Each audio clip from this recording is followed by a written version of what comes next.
Today's video is brought to you by Athletic Greens and its wonderful daily blend of vitamins and minerals. AG1 by Athletic Greens is a comprehensive all-in-one greens powder engineered to fill the nutritional gaps in your diet and support your body's nutritional needs across 4 pillars of health: gut health, immune support, energy, and recovery. It's packed with 75 vitamins and minerals and whole food sourced ingredients, combining the perfect amount of micronutrients, absorption, and taste to jumpstart your daily routine. You'd be hard-pressed to find a more comprehensive powder or supplement on the market. Now, as you guys know, I'm not exactly a fitness YouTuber. I do still like to try and eat right there and take care of myself, but I know there's also going to be gaps in my diet, and I also know that AG1 is that comprehensive nutritional supplement that is going to account for any of those gaps and holes. Just one scoop from here into the water bottle, shake it up, and I know I am covered for the day.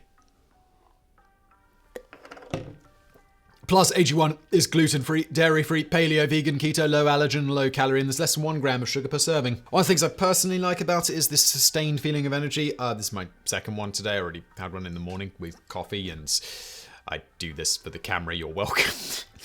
But I have it with my coffee in the morning, and I feel it like sustains the energy that I have. I don't know if that's placebo, but I like it. I just keep doing it. It works for me. Keeps me healthy. AG1 is the perfect dietary support regimen. So if this sounds like the supplement you've been looking for, then you can grab your own immunity bundle, which is 1 year of vitamin D. You get this little pipette thing. You take a little drop every day, and also 5 free individual travel packs. I take these whenever I travel anywhere, which is nice. Shake it up in the morning. Easy does it. So you get these for free with your first purchase. All you need to do is go to athleticgreens.com/brainfood. Again, a year's supply of vitamin D, the 5 free travel packs at athleticgreens.com/brainfood, or just click the link below. And now let's get into today's video. While many a historic leader can be credited with sometimes even millions of deaths via their orders, with perhaps the poster children of this in modern times being the likes of Hitler and Stalin, these individuals themselves only killed in a somewhat abstract way, not by their own hand directly. Which brings us to the topic of today: who killed the most people directly by their own hands? And on the more positive side of things, what bastion of awesome saved the most lives directly by their own hands? As for the negative side of this lively coin, one could argue that Brigadier General Paul Tibbets and Major General Charles Sweeney, or their respective bombardiers Colonel Thomas Farabee and Captain Kermit Behan, hold the record here with the respective bombings of Hiroshima and Nagasaki, killing somewhere in the vicinity of 70,000 to 140,000 people in the former and 60,000 to 80,000 in the latter. However, arguably a more darkly impressive spree of mass murder, and fitting slightly more firmly in the directly by their own hand classification, would be the man who is, according to Guinness World Records, the most prolific executioner of all time, Stalin's own Vasily Blokhin. Born to a Russian peasant family in 1895, as a young man, Vasily quickly earned a reputation for chernaya rabota, or black work, while serving in the Tsarist army during World War I, gaining recognition from Stalin himself for his covert assassinations, torture, and executions. Blokhin quickly rose through the ranks of Russia's secret police, at the time the NKVD, eventually becoming the head of the Kommandatura department, members of which were all approved by Stalin and took orders directly from him, carrying out black work missions specific to furthering Stalin's cause. Among other things in this role, Blokhin oversaw many mass executions and executed several high-profile individuals himself, including Mikhail Tukhachevsky, Marshal of the Soviet Union, and 2 of the former NKVD chiefs under whom he had served previously. But Blokhin's most infamous deed was performed at the bloody Katyn massacre. In 1939, just over 2 weeks after Germany invaded Poland, Soviet forces entered the eastern side of Poland. Though they didn't officially declare war, they captured over 20,000 Polish officers and detained them in Soviet prison camps. But, well, what to do with them? Well, Stalin being Stalin, on March 5th, 1940, Stalin ordered the executions of all Polish officers being held. And this brings us to why Vasily Blokhin is arguably the biggest direct mass murderer in human history. Helping out in killing off of these 20,000 or so officers over a 28-day period, Vasily personally performed over 7,000 of these executions at Katyn, averaging killing almost 300 people a night by his own hands. On this note, usually the executions would take place from dusk till dawn, with Blokhin working nearly uninterrupted each night. As to how he managed so many murders in such a short span by his own hands, the system setup was extremely efficient. The executions would go like this. After signing identification papers, officers were led with their arms bound into into a small room which was equipped with soundproofed walls, a drain, and a hose. Forced to their knees, a single shot was delivered to the back of the prisoners' heads, killing them instantly. Their bodies would then be dragged through a second door, the room would be hosed down, and the next prisoner would be brought in. As for what he used for this, Blokhin favoured the 7.65mm Walther PPK pistol. For Blokhin, it didn't have as much of a kickback as other guns, which meant less pain in his wrist after performing hundreds of executions every night. The pistols also rarely misfired, which meant the victims could be killed with one shot nearly every time someone pulled the trigger. The gun was also favoured for these executions because the pistols were the make carried by German officers. Thus, in the event that the mass graves were discovered, the bodies would contain bullets from a German-style pistol, and the Soviets could deny responsibility for the deaths. Going back to Vasily, on the 27th of April 1940, Blokhin was awarded the Order of the Red Banner for carrying out this amazingly bloody organised mass killing.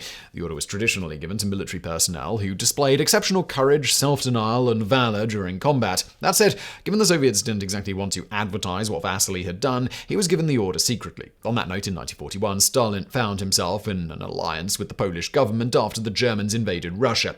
At this point, he released hundreds of thousands of Poles from prison camps and was pressed on several occasions to account for the many thousands of missing POWs. Stalin pled ignorance on this, but in 1943 the truth began to emerge with the discovery of the mass graves at Katyn. As was the plan from the very beginning, if discovered, the Soviet government denied all responsibility and blamed the Germans. It wasn't until 1990 and Mikhail Gorbachev's Institution of Openness that the truth was finally revealed through a series of documents highlighting the country's role in the massacre. As for the man himself, Blokhin didn't live to see his deeds publicly recognized. Following Stalin's death in 1953, he was forced to retire. During the de-Stalinization campaign that followed, Blokhin was stripped of his rank and turned to alcoholism. A combination of drink and insanity reportedly led to his death in 1955, the cause of which is officially listed as suicide. If true, and not simply suicided, this means he can add his own life to his record murder tally. As for that tally, along with the approximately 7,000 prisoners of war Blokhin personally executed at Katyn, he is reportedly directly responsible for the deaths of many thousands of other people in prison camps during the Second World War, aptly earning him the title of most prolific executioner in the Guinness Book of World Records, and as far as we can find, caveats about pushing a button to drop a nuke aside, also the human in history who has the notorious distinction of killing the most people directly by his own hand. So what about the other side of this coin? The person who's directly saved the most lives. Once again, various arguments could be made about world leaders, such as Teddy Roosevelt, who, among other things, negotiated the end of the Russia-Japanese War, earning him the Nobel Peace Prize, and then followed this up more significantly by preventing what would end up being World War I for at least several years. On this one, in 1905, tensions were mounting between the somewhat allied France and Britain, with Germany on the other side, thanks to the First Moroccan Crisis. In a nutshell, this was, on its face, an issue of which European power should hold sway over Morocco. But more deeply, this was about Germany getting a little nervous over Britain and France buddying up to one another during the crisis. They also were concerned about French expansion of influence and how all of this shifted power in Europe. As tensions rose, Germany attempted to get an official position from the United States and Roosevelt, but the general contention at this time in the US was that the country should stay out of the conflict, so Roosevelt stayed more or less neutral publicly. Eventually, Germany considered simply going to war with France, but they were concerned that the British would ally with the French in retaliation. In part, thanks to Roosevelt's previous good work helping to mediate the Russo-Japanese War conflict resolution, which again earned him the Nobel Peace Prize, Roosevelt was turned to help convince France to agree to the conference between the different countries in the conflict. 13 in total attended. After securing a promise from Germany that it would back Roosevelt's decisions during the conference, at this time Germany was under the impression Roosevelt would favor them rather than be neutral. Roosevelt agreed to help and was able to convince France to attend. This was a key point because the conference almost devolved completely at one point. At the same time, France was beginning to march troops towards the German border, with Germany in turn mobilizing its own forces in response. But once Roosevelt joined in the conference after securing France's attendance, he then put forward a proposal to resolve the conflict, which heavily favored France. Naturally, Germany rejected it, however, with little support outside of Austria-Hungary and the US not backing them as they'd thought, along with their previous promise to Roosevelt to back the US's decisions. Germany finally gave in. Ultimately, the conference had a peaceful ending, with France's position more or less winning out, though there were a few face-saving provisions thrown the Germans' way. Without Roosevelt helping to convince the French to attend the conference and his work in it, or had the conference broken off, the conflict would have likely escalated to war, which, given many of the treaties that led to the escalation of World War I and the two sides involved here, this may well have seen some version of World War I happen almost a decade sooner than it eventually did. Granted, given that many millions ultimately died anyway when the war did eventually kick off about a decade later, one could argue that Roosevelt did not save millions by his efforts in this peace conference, but simply delayed some people's deaths who ultimately fought in World War I and were old enough in 1905 to have fought in that one too, had it come to be. Other arguments for the individual who saved the most lives directly could be made about various scientists, particularly in the medical side of things, such as Jonas Salk and his polio vaccine, among countless other scientists and inventors out there who have saved millions of lives by their direct actions. A perhaps more obscure individual who saved millions of lives to date is one James Harrison of Australia, the man with the golden arm. As how he saved so many, Harrison's blood contains an antibody called RHOD immune globulin that is used to treat rhesus disease, a severe form of anemia where antibodies in a pregnant woman's blood destroy her baby's blood cells. James Harrison may never have discovered this quirk in his blood if it were not for the fact that when he was 13 in 1949, Harrison had major chest surgery. The surgery required transfusions of almost 3.5 gallons of blood. During the 3 months he spent recovering in the hospital, grateful for the donated blood that had saved his life, he pledged to start donating his own as soon as he was legally old enough as a way to pay back the kindness of the strangers who donated the blood he used. At the time, one needed to be 18 to donate blood. In 1955, when Harrison turned 18 and started giving blood, it was quickly discovered that his blood contained a rare, very valuable, life-saving antibody that could be used to treat rhesus disease. At that time, rhesus disease was killing tens of thousands of babies per year, about 10,000 annually in the US alone, as well as causing major birth defects such as brain damage. Most people, about 85%, have a special protein in their blood cells called the Rh factor, which makes them Rh positive blood type. The remainder who lack Rh factor are called Rh negative and have negative blood type. Women who've been pregnant may remember the Rh blood test, which screens to detect any incompatibility. As to why this is important, as noted by the National Heart, Lung and Blood Institute, if mother is Rh negative and baby is Rh positive, mother's body will react to the baby's blood as a foreign substance. Mother's body will create antibodies, proteins, against the baby's Rh positive blood. Rh incompatibility is likely to cause problems in second or later pregnancies when Rh antibodies can cross the placenta and attack the baby's red blood cells, leading to hemolytic anemia in the baby. Luckily, if an incompatibility is found early, there is a prenatal treatment, Rh immune globulin, that will prevent any problems before they start. This works by introducing antibodies that will attach to Rh positive red blood cells. This effectively makes it so the mother's immune system won't detect them and try to destroy them. Going back to Harrison, when the discovery was made about Harrison's blood, he agreed to undergo extensive tests and experiments that eventually led to the development of a vaccine called Anti-D. Harrison said he was eager to help, but some precautions were taken in case something happened to him during the testing. They insured me for $1 million, so I knew my wife Barbara would be taken care of. I wasn't scared. I was glad to help. Besides letting himself be used as a guinea pig in the development of the anti-D vaccine, Harrison has donated an extreme amount of plasma. Plasma can be given every 2 to 3 weeks, unlike whole blood, which is only recommended to be donated every 6 weeks. This allowed Harrison to donate 1,173 times in around the 6 decades he did it, only stopping in 2018 because Australian policy does not allow people over the age of 81 to donate. In all, it's estimated that Harrison has helped to save about 2 to 2.5 million people so far through his actions. Among the number, his own daughter Tracy had to have the anti-G injection after the birth of her son. But all of these individuals, while their direct actions may have saved even upwards of millions, cannot compete with yet another individual who also bears the name Vasily. In this case, this is Vasily Arkhipov, the man who quite literally saved the world. For reference here, when he did this, there were approximately 3.2 billion people on Earth, a rather large percentage of which arguably would have perished without his actions, and humanity on Earth would have changed forever. So, how did Vasily save the world? In 1962, the US and the Soviet Union were on the brink of possible mutually assured destruction. The world as a whole was facing a possible nuclear winter and all the devastation that would come with it. The Cold War had been escalated to tepid and was close to becoming hot with the failure of the Bay of Pigs in 1961 and the ensuing Cuban Missile Crisis. In May 1962, Soviet President Nikita Khrushchev and Cuban President Fidel Castro reached a secret agreement that allowed the Soviets to start building missile sites in Cuba, including stocking them with nuclear missiles. 42 of them. It should be noted here that the US at this time had nuclear missiles in Turkey and Italy that could hit Moscow within 16 minutes of being launched. On the flip side, the Soviets had plenty of nukes pointed at and perfectly capable of destroying the US's allies throughout Europe. However, the Soviets did not have nearly the capability to destroy targets in the US itself. Certainly, they had enough nukes to destroy all the major cities in the US and more, but they were lacking in reliable intercontinental ballistic missiles to adequately function as a mutual destruction deterrent. Indeed, there were some among the US brass that felt that the loss of allies throughout Europe and the lesser direct casualties from long-range nukes that managed to hit the targets in the US were acceptable losses, given the payoff would be the annihilation of the Soviet Union and the end of that threat to the United States. So, if the Soviet Union had nukes in Cuba, that tipped the balance in the Cold War back to near even, rather than in the US's favor as before. In the fall of 1962, the United States sent a US U-2 aircraft to fly over Cuba to attempt to confirm the rumors that they'd heard about the Soviet missile sites in Cuba. On October 14th, 1962, the U-2 arrived back with pictures of these missile sites. A day later, the pictures were presented to President Kennedy. Tensions rose,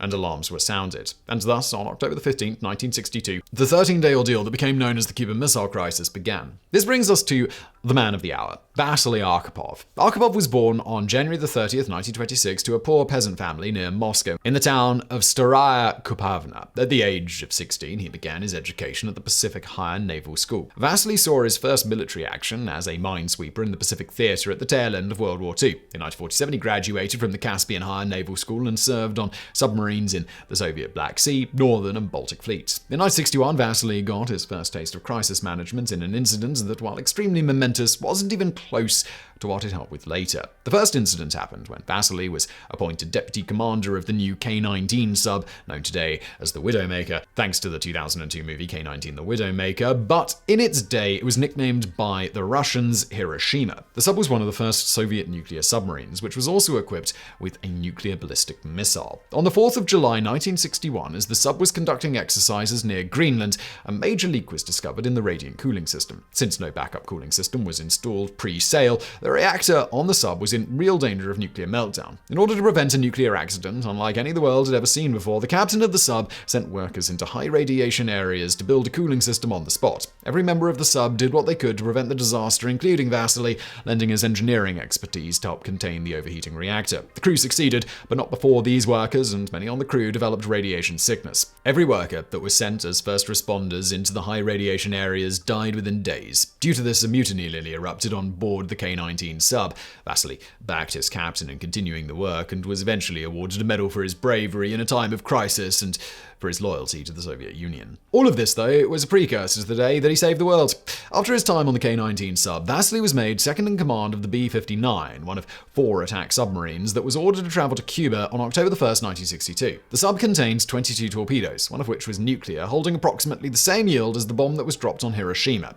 The captains of each of these 4 subs were given permission to fire their nuclear torpedoes at their own discretion, so long as they had the backing of the political officer on board. Unknown to the crew of the B-59, the United States began their naval blockade of Cuba on October the 24th and informed the Soviets that they would be dropping practice depth charges, think warning shots to force subs to the surface and be identified. Moscow could not communicate this information to the B-59 due to it being too deep underwater to receive radio transmissions. And so it was that on October the 27th, 1962, US destroyers and US aircraft carrier USS Randolph located the sub, trapped it, and began dropping depth charges to force it to the surface. The sub's crew, which had been traveling for nearly 4 weeks with very little communication with Moscow, was very tired and not aware of the circumstances. The sub's captain, Valentin Savitsky, believed that nuclear war had already broken out between the Soviet Union and the United States and wanted to fire the nuclear torpedo. The political officer concurred. This was all that was normally needed to launch. Fortunately, particularly given the heightened tensions at the time, in this case, one other person had veto power over firing besides the captain and the political officer, the second in command, Vasily Arkhipov. You see, Vasily, despite being second in command on the B-59, was the leader of the fleet of the 4 Soviet subs sent. Had Vasily not been present, nuclear war would likely have happened, as both the captain and the political officer wanted to launch the nuclear torpedo and would otherwise have been able to. However, Vasily vehemently disagreed, arguing that since no orders had come from Moscow for many many days, such a drastic action was ill-advised and the sub should surface to contact Moscow to assess the situation. A heated argument broke out. Legend, probably false, says that punches were thrown. Eventually, though, Vasily won the day. His reputation as a hero in the K-19 mutiny reportedly helped in this debate, and the sub surfaced. Upon surfacing, they were met by their American enemies and instructed to head back to Russia. They obliged. Additionally, they began to have mechanical issues on board the sub and headed east. Nuclear war was averted. Vasily Arkhipov was a hero again. When the sub arrived in Russia, the crew of the B-59 were met with trepidation, however. After all, they'd pretty much surrendered to the Americans. Said one Russian admiral to the submariners, "It would have been better if you'd gone down with your ship." Despite the not-so-hero's welcome he originally received from the Soviets upon his return, Vasily continued serving in the Soviet Navy and in 1975 was ultimately promoted to Rear Admiral. Later he would become head of the Kirov Naval Academy. He retired in the mid-1980s and passed away in 1999 at the age of 73 as the result of complications due to radiation poisoning back from his time aboard the K-19. Despite few in the wider world having heard of him or ever giving him credit, at least one person recognized the significance of what Vasily had done that 27th of October, 1962. His wife, Olga, who always recognized him as the man who saved the world, stating, "The man who prevented a nuclear war was a Russian submariner. His name was Vasily Arkhipov. I was proud, and I am proud of my husband, always."